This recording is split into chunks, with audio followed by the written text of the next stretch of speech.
Welcome back to Talking Points. President Trump is considering sending immigrants who enter the country illegally to sanctuary cities. The move would primarily affect Democrats who have opposed the president's immigration proposals.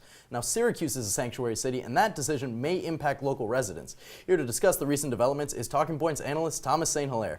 So, Thomas, let's start it off. How has the White House and Trump responded to this Washington Post report that just came out? Right, well, we've seen very different responses over the last several days. I think on Saturday, you had White House and Homeland Security officials saying that this story really wasn't true. The president comes out hours later saying that it is true.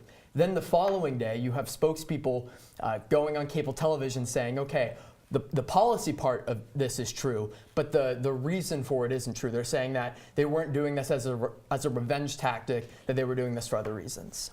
Now, the majority of sanctuary cities are run by Democrats, so how has the party been responding?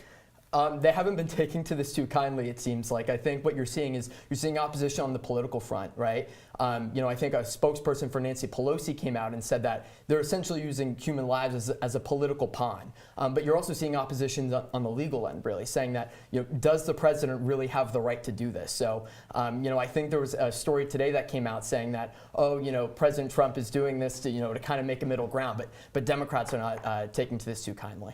Now, bringing it back to Syracuse, Syracuse is a sanctuary city. How would this affect Onondaga County?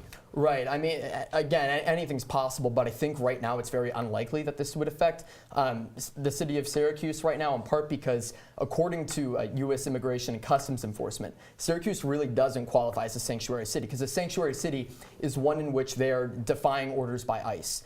And right now what you're seeing in Syracuse is that they actually are complying with a lot of the orders by ICE at the moment. So while anything's possible, I mean, you have a Republican representative in John Kakko, and then they're also following the orders of ICE. So Syracuse doesn't seem likely to be a city that would be targeted. Right, so you're saying Syracuse isn't likely, but take a place like New York City, Democratic Mayor Bill de Blasio, majority Democratic representatives in Congress for those districts. So are they more likely to take the people, would you say? Right, I think that's exactly true. I mean, what we saw in the Washington Post report was that the main reason behind this was to target people who opposed him on the issue. So I think that's something, again, you look at cities like New York City, but also cities like San Francisco. Those are far more likely, if this were to be implemented, to be affected than, say, the city of Syracuse. All right. San Francisco, Nancy Pelosi's home. Thomas.